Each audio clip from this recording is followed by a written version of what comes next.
ardaydan oo tiradoodu ay gaaraysay ku dhawaad 400 oo arday ayaa waxaa maanta si weyn loogu sagootiyey garoonka diyaaradaha aadan cadde ee magaalada Muqdisho ayadoo sagootinta ardaydanna ay ka qayb galeen mas'uuliyiin ka kala socotay dawladaha Soomaaliya iyo Turkiga waxaa sidoo kale goobjoog ka ahaa waalidiinta ardayda oo iyagu si aad ugu faraxsanaa waqtigan in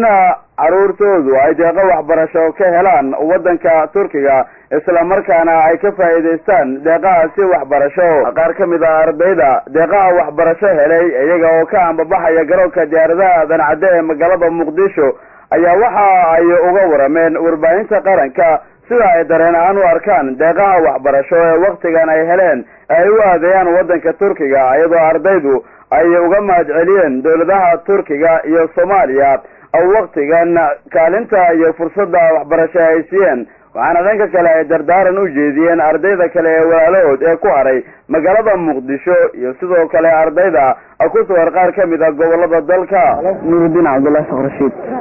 Nuruddin kawaran Turkiga waxbarasho aadaysa dareenkaaga ku aadan socdaalkaaga maanta. dareenkayga mid la qiyaasi karo ma aha marka koowaad waxaan u mahadcelinayaa Ilaahay subhanahu wa ta'ala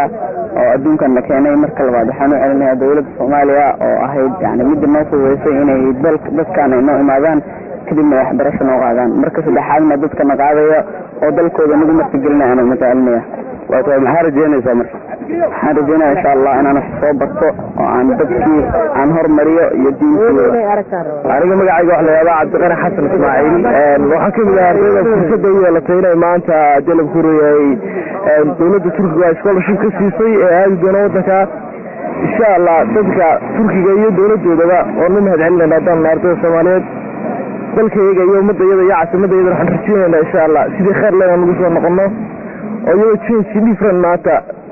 aan kaga tagayno oo ugu soo noqonayo guri horumar baan insha Allah maxaad guriga kula dardaarmaysaa ardayda ama dhalinyarada kale asaaga hadda Muqdisho ka hortay insha Allah waxaan rajeynayaa inay dadaalaan keep the effort baan leeyahay dadaalkooda waxa weeye in guuleysan doona insha Allah inuu ka bixi doono xaaladda insha Allah dilay aad iyo aad ma faraxsanahay ardayda waxaan nahay Turkiga socday deeq waxbarasho taacada ka helnay aad ma ugu faraxsanahay maadaama oo aad ugu celinahay maadaama nafkeen deeq waxbarasho Turkiga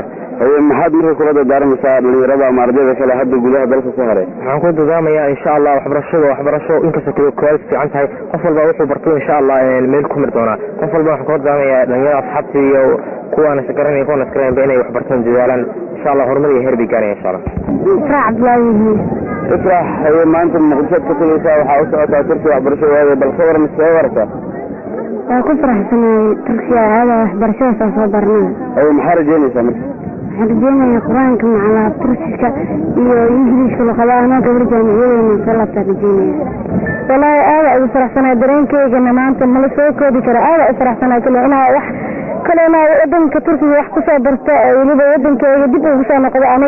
أقوم بإرادة له أنا أرجع على كلنا كسرع سنة هاي وزيرك وزارة جرسورك عدالة وقفت أرماء الدين حكومة فدرالك الصومالية مدن أحمد حسن جوابه وقسبله oo kula hadlay saxaafada gudaha garoonka diyaaradaha aadan cadde ee magaalada Muqdisho ayaa waxa uga mahadceliyay walaalaha Turkiga deeqaha waxbarasho ee waqtigan ay siiyeen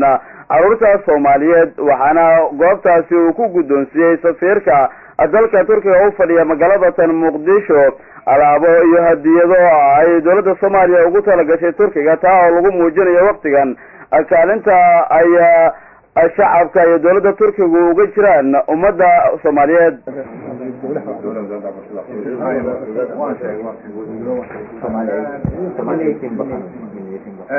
جزاكم الله خيرا آد ودولة تركيا أيامها أي مقابلة الشعب الصوماليين هذي عن هاي الرجال في أبانتا هذي عن الحاجة وحبرشة هذي عن الحاجة هرومرنتا وهرجينا إني وحبران قبطان taasoo waxa ka dhaxeeya dadka muslimiinta iyo dawladaha walaalaha aad baan uga mahadcelinaynaa qaar ka mid ah waalidiinta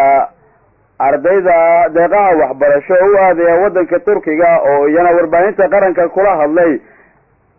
garoonka diyaaradaha aadan cadde ee magaalada Muqdisho albaabkiisa hore ayaa waxa ay muujiyeen dareenkooda ku aadan sida ay ugu faraxsan yihiin in ardaydooda ay helaan deeqahan waxbarasho isla markaana fursadahan ay ka faa'iideystaan waxaana waalidiintu ay wadajir dawladaha Soomaaliya iyo Turkiga uga mahadceliyeen fursadaha ay siiyeen carruurtooda. magaceyga waxaa la yidhahdaa xaawo xuseen axmed jilibay ku magac dheer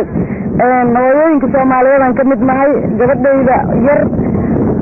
ayaa nasiib u yeelatay in micnaha walaalaha muslimiinta oo turkiga ay ii qaadaan waana ku faraxsanahay maadaama ay yaqiinna ay tahay. waa garta marka gabadhaada deeqaan waxbarasho inay hesho oo ay ka mid noqoto ardayda nasiibka u yeelatay